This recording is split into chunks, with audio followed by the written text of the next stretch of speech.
आमर 9 आउ 10 9 आउ 10 नंबर होता है। चलो देखा 11 नंबर कौन रही तुम मानसांक बही 11 नंबर कही 200 अति कम केते जोग कले जोगफल 19 द्वारा विभाज्य हेब। 10 नंबर मागिला कौन केते वियोग कले किंतु एठी मागी जे केते जोग कले। ठीक अच्छे प्रथम कौन कर मानसांकर तुम प्रोसीजर हो प्रथम क्वेश्चन को बुझब कौन देइची एवं कौन से मागुची। ठीक अच्छे तो ये देख चलो करिया या 11 नंबर तो कौन करिया प्रथम 219 हरण करिया 219 जदि आम हरण करचे भागफल हूँ तुम 10 आसब एवं भागशेष मध्य 10 आसब। ठीक अच्छे भागशेष 10 आसब अर्थात जदि आम 10 से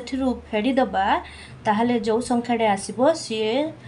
कौन हम 19 गुणितक हम अर्थात 19 द्वारा संपूर्ण रूपे विभाज्य हेब। ठीक अच्छे किंतु ये कौन मागी तुमको जे केते आम जोग करवा आम देख ये पिला माने जो मु हरण प्रक्रियाटा कली। ठीक अच्छे विस्तारित रूप यहाँ हूँ हरण प्रक्रियार विस्तारित रूप तो जो विस्तारित रूप से हरण प्रक्रिया जो भाग क्रियाटी मुझे कली देख लास्ट तुम 10 बढ़ुँ हाँ कि नहीं भागशेष 10 बढ़ुँ जदि ये 19 आसी था ताले सी 19 द्वारा विभाज्य हो जाता कि कौन भागशेष आसी न था हाँ कि नहीं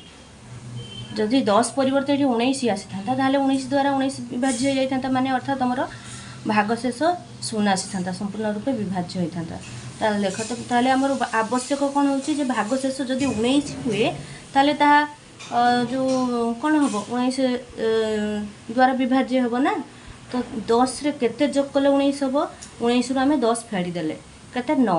जदि आम 9 से जो संख्यार ये जो 200 रे जदि 9 को जोग करवा ताहले जो नूतन संख्याटी आसब बा नूतन भाज्यटी आसब सी कौन हम 19 एक गुणितक हेब अर्थात सी 19 द्वारा संपूर्ण रूपे विभाज्य हेब। परीक्षा कर देखा जदि आम 9 जोग करजे सी जो संख्याटी आसूँ नुआ भाज्यटी ताहा 19 गुणितक हो ना 19 द्वारा संपूर्ण रूपे विभाज्य हो ना देख 200 आम 9 जोग कले केते हेब 209 रे 19 भाग दे 19 एक 19 एक बड़ा पुणी 9 तलू आसला 19 एक 19 तो 209 रे 19 भागदेले भागफल तुम 11 आसो और भागशेष 0 आसो है कि नहीं अर्थात 209 19 एक गुणितक है कि नहीं तेणु कौन हम ना आवश्यक संख्याटी माने केते आमे जोग करवा जदि ये जो भाज्य देछि 200 से जदि आमे 9 जोग करवा तेबे से जो नूतन संख्याटी कौन हम ना तुम जो 19 द्वारा विभाज्य हेब। ठीक अच्छे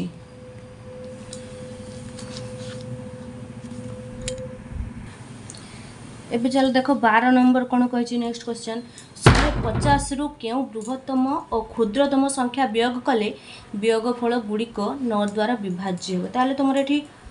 कौन देजी क्वेश्चन रे देजी 150 देजी कौन भाज्य सी कही जदि 150 गोटे संख्या हुए से केते आम वियोग कले वियोगफल 9 द्वारा विभाज्य हो अर्थात ये भाज्य देला 150 भाजक देची 9 तापर आमर मागिची कौन ना केते वियोग कले बा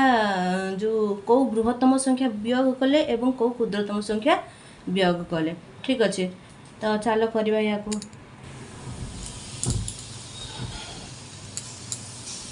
देख कौन करिया ताले आमर 150 रा भाज्य 150 रे आम 9 भाग करवा भाग कले तुमर केते आसीबो देख ये 150 रे 9 भाग कले तुमर आसूची ये देख तुम 150 रे 9 भाग कले 17 आसी सॉरी 16 आसी 6 बड़ी पड़ भागशेष भागफल 16 आसब और भागशेष 6 आसब। ठीक अच्छे ताहले कौन जानिले आम जदि 150 रे 9 भाग कले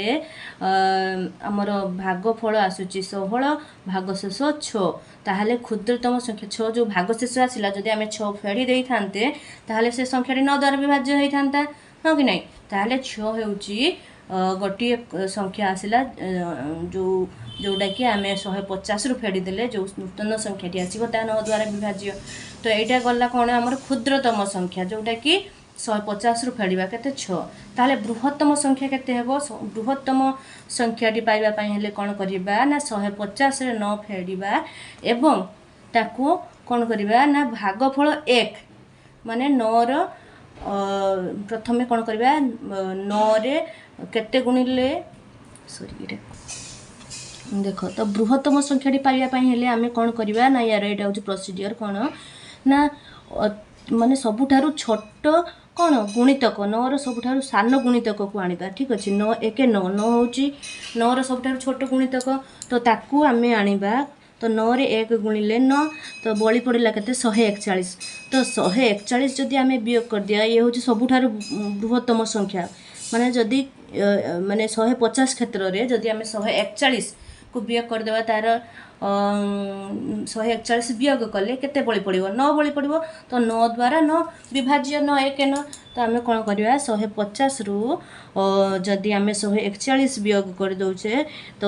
से जो केते आसीबो 9 आसीबो 9 टा 9 द्वारा विभाज्य हेबो अर्थात सबठार बृहत्तम संख्या होची 141 141 को 141 को आमे 150 रु फेडी देले जो संख्याटी आसीबो ताहा 9 द्वारा विभाज्य हेबो जेतेबेले से बृहत्तम संख्या मागुची से क्षेत्र रे कोन करिवो ना तमे जो विभाज्य दे भाजक देथिबो से भाजकर सबुठारु सान गुणितक ठीक अछि सबुठारु सान गुणितकटे को आनिबा पई चेष्टा करिवो केते गुणिले तो सान गुणितकटे किए सेही संख्या निजे तो सेही संख्या को जो मूल भाज्य देची अर्थात 150 देची सेथिरु फेडी देला जति की बळिबो सेटा तमर होची सबुठारु बृहत्तम संख्या माने जोटा कि आमे जो कोन देइथिबा संख्या रु वियोग कले से जो संख्याटी आसीबो से कोन हबो भाजक द्वारा संपूर्ण रूपे विभाज्य हेबो ठीक अछि ताले कोन हला 15 रु बृहत्तम सॉरी 150 रु बृहत्तम संख्या 141 एवं क्षुद्रतम संख्या 6 वियोग कले वियोगफल 9 द्वारा विभाज्य हेबे ठीक अछि चलो नेक्स्ट जिबा क्वेश्चन तो 13 नंबर तुमर कोन देछि ना 3 अंक विशिष्ट केउ क्षुद्रतम संख्या दुईटी 11 द्वारा विभाज्य से कोन कहउछि 3 अंक विशिष्ट केउ क्षुद्रतम संख्या दुईटी माने दुईटी क्षुद्रतम संख्या 3 अंक विशिष्ट जे कि 11 द्वारा विभाज्य हो एठी हमें कोन करिया देखो देखो आमर 3 अंक विशिष्ट संख्या रही केते कहा कहा भीतर 3 अंक संख्या 3 अंक विशिष्ट संख्या भेरी करूची ना 100 रु 999 पर्यंत रही ना 100 रु 999 पर्यंत रही हाँ कि नहीं तो सी कौन जदि बृहत्तम संख्या कही था आम 999 पाखापाखि संख्या देखी था जे कि 11 द्वारा विभाज्य जेहेतु क्षुद्रतम संख्या कही आम देखा 100 सबुठ क्षुद्रतम संख्या 3 अंक विशिष्ट किए 100 पाखापाखि कौ 3 अंक विशिष्ट संख्या जोटा कि 11 द्वारा विभाज्य हम तार देख 11 10 के 11 रे 10 गुणन कले के 110 गोटे आसला हाँ कि नहीं 11 नुआ 99 तो 99 रे होची 2 अंक विशिष्ट संख्या तेणु 99 हो पारिबो नहीं 11 10 जदि 110 हुए 11 गुणन 11 कले केते हो 121 तबे ए दुईटी संख्या 121 एवं 110 ए दुईटी 3 अंक विशिष्ट संख्या जोटा कि 11 द्वारा विभाज्य हेबो ठीक अछि एबे देखो 14 नंबर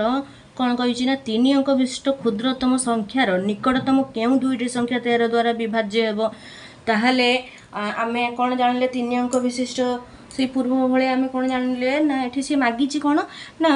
3 अंक विशिष्ट क्षुद्रतम संख्या जो क्षुद्रतम संख्या रही तार निकटतम केउ दुईटी संख्या 13 द्वारा विभाज्य तार देख 3 अंक विशिष्ट क्षुद्रतम संख्या तो 3 अंक विशिष्ट क्षुद्रतम संख्या किए आमर 100 होची कौन 3 अंक विशिष्ट क्षुद्रतम संख्या तो 100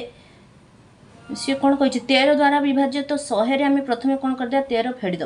फेड़ीदेले केते होची 3 होईकी 13 3 सॉरी 13 सता 91 91 ହେଲା ପରେ 9 ବଳି ପଡ଼ୁଛି ତାହେଲେ 100 ଯଦି ଆମେ 13 ହରିବା ତାହେଲେ 7 ଭାଗଫଳ ହେଇ 9 ଆମର ଭାଗଶେଷ ହେଉଛି। ଯଦି ଦେଖ ମୁଁ ପ୍ରଥମେ କହିଥିଲି କ'ଣ ଯଦି ଭାଗଶେଷ ଦୁଇଟି ସଂଖ୍ୟା ପାଇବା ପାଇଁ ହେଲେ ଗୋଟେ କ'ଣ ନା ଭାଗଶେଷକୁ ପ୍ରଥମେ ଯେଉଁ କ'ଣ ନା ଯେଉଁ ଭାଜ୍ୟ ଦେଇଥିବ ଯେଉଁ ସଂଖ୍ୟାଟି ଦେଇଥିବ ହେଲା ତାକୁ ଆମେ ଯଦି ସେଇ ଯେଉଁ ଭାଗଶେଷରୁ ମାନେ ବିୟୋଗ କରିଦେବା ତାହେଲେ ଯେଉଁ ସଂଖ୍ୟାଟି ଆସିବ ସିଏ ଭାଜକର ଗୋଟେ ଗୁଣିତକ ହେବ ଏବଂ ଆଉ ଗୋଟେ କ'ଣ ହେବ ଆଉ ଗୋଟେ ସଂଖ୍ୟା କେଉଁଟା ହେବ ନା ଯେଉଁ ଭାଗଶେଷ ଦେଇଥିବ ସେଇ ଭାଗଶେଷକୁ ଯଦି ଆମେ 13ରୁ ସେଇ ଭାଗଶେଷକୁ ବିୟୋଗ କରିଥିବା ଯେଉଁ ସଂଖ୍ୟାଟି ଆସିବ ସେଇ ସଂଖ୍ୟାକୁ ସେଇ ଭାଜ୍ୟରେ ଯୋଗ କରିଦେଲେ ସିଏ ଆଉ ଯେଉଁ ସଂଖ୍ୟାଟି ଆସିବ ସିଏ ମଧ୍ୟ 13ର ଏକ ଗୁଣିତକ ହେବ। ଦେଖ ତ ଯେହେତୁ ଆମର ଏଠି ଭାଗଶେଷ 9 ହେଲା ତ 13ରୁ 9 ବିୟୋଗ କଲେ କେତେ ହେବ 4 ହଁ କି ନାହିଁ 4 ତ 100ରେ ଯଦି ଯେଉଁ ଭାଜ୍ୟରେ 4 ଯୋଗ କଲେ 104 ଆସିବ 104 13 ଦ୍ୱାରା ବିଭାଜ୍ୟ ହେବ ହଁ କି ନାହିଁ 104 13 ଦ୍ୱାରା ବିଭାଜ୍ୟ ହେବ। ଦ୍ୱିତୀୟତଃ କ'ଣ ହେବ ନା 100ରୁ 9 ବିୟୋଗ କଲେ ହେଲା 100ରୁ ଡାଇରେକ୍ଟ 9 ବିୟୋଗ କରିବା କେତେ ହେବ ନା 91 ମଧ୍ୟ 13 ଦ୍ୱାରା ବିଭାଜ୍ୟ ହେବ। ତାହେଲେ କ'ଣ ହେଲା ଆମର ଯେଉଁ ପ୍ରଶ୍ନ ଆମର ଯେଉଁ ମାଗିଥିଲା କ'ଣ 3 ଅଙ୍କ ବିଶିଷ୍ଟ କ୍ଷୁଦ୍ରତମ ସଂଖ୍ୟାର ନିକଟତମ କେଉଁ ଦୁଇଟି ସଂଖ୍ୟା 13 ଦ୍ୱାରା ବିଭାଜ୍ୟ ତାହେଲେ ଆମର 3 ଅଙ୍କ ବିଶିଷ୍ଟ କ୍ଷୁଦ୍ରତମ ସଂଖ୍ୟା କିଏ ହେଲା 100ର ନିକଟତମ କିଏ ନା ସଂଖ୍ୟା ଦୁଇଟି କିଏ ଗୋଟେ ହେଉଛି 91 ଏବଂ 104 ଆହୁରି ମଧ୍ୟ ହେବେ କିନ୍ତୁ ସିଏ କ'ଣ କହିଛି ଯେ 100ର ନିକଟତମ କ୍ଷୁଦ୍ରତମ 3 ଅଙ୍କ ବିଶିଷ୍ଟ କ୍ଷୁଦ୍ରତମ ସଂଖ୍ୟାର ନିକଟତମ ୟାର ସବୁଠାରୁ ନିକଟତମ କିଏ ହେବେ 91 ଏବଂ 104 ଠିକ୍ ଅଛି। 104ଟା କେତେ 13 ଅଷ୍ଟାଙ୍ଗ 104 ଠିକ୍ ଅଛି ତ ବୁଝିହେଲା। ନେକ୍ସଟ ଚାଲ